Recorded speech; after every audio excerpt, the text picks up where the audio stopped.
مقامات دادستانی و شعبه کارهای داخلی ناحیه عینی نامه غیاث‌الدین ایوبزاده 27 ساله کارمند سابق امانت بانک را که پیش از خودکشی نوشته است تحقیق میکنند. مقامات افرادی که در این مکتوب نامشان ذکر شده است به پرسش دعوت کردند.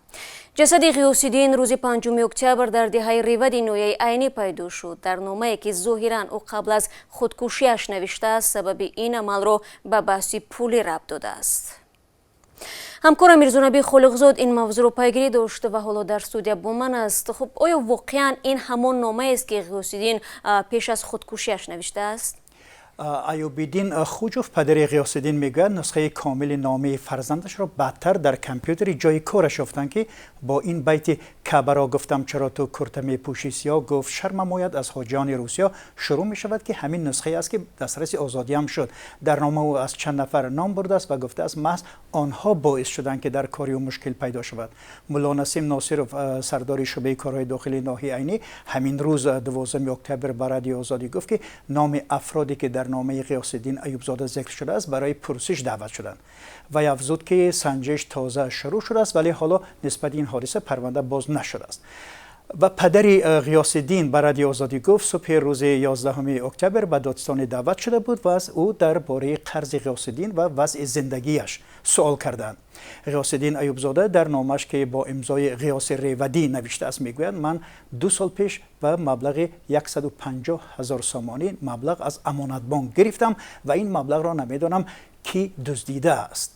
یک مفتش دادستانی عینی روز 12 اکتبر به شرط ذکر نشدن نامش گفت یگانه سندی که جزئیات خودکشی غیاث‌الدین جوان را آشکار میکند همین نامه پیش از مرگش است و بر اساس همین سند تفتیشات پیش میرود. قطب‌الدین میرگنف مدیر نماینده همین امانت بانک در ناحیه عینی گفت آنها نیز نامه را خواندند و در آنجا گپ درباره 150,000 سامانی میرود. حالا همه چشم به طرف مفتشان دوخته شده است که هنگام تحقیق قضیه چی به دست میارند. بله خب ما میدونیم چنین حادثه های خودکشی کارمندان بانک در گذشته نیز جای داشت نه؟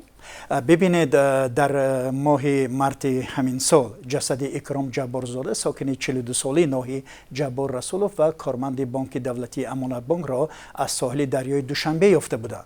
مقامات آن زمان گفتند او خودکشی کرده است اما نزدیکانش شبهه داشتند ولی سوال اصلی همچنان بی جواب باقی میماند و مقامات تفتیشات اصل قضیه را روشن نمیکنند و معلوم نمی شود در حادثه خودکشی کارمندان بانک ها سبب اصلی چی است.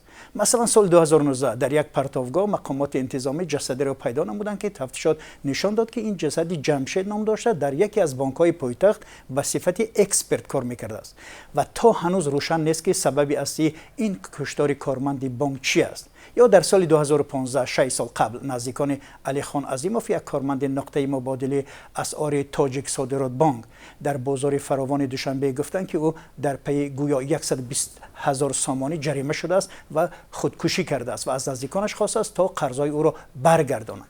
ولی بانک ملی تاجیکستان دفعتاً در پی این حادثه ردیه نشر کرد و گفت بانک ملی طبق قانون‌های کشور مستقیم حق جریمه بستن صرافان را ندارد و از این لحاظ ارتباطش را به حادثه خودکشی یک کارمند نقطه مبادله اسعار در دوشنبه رد کرد.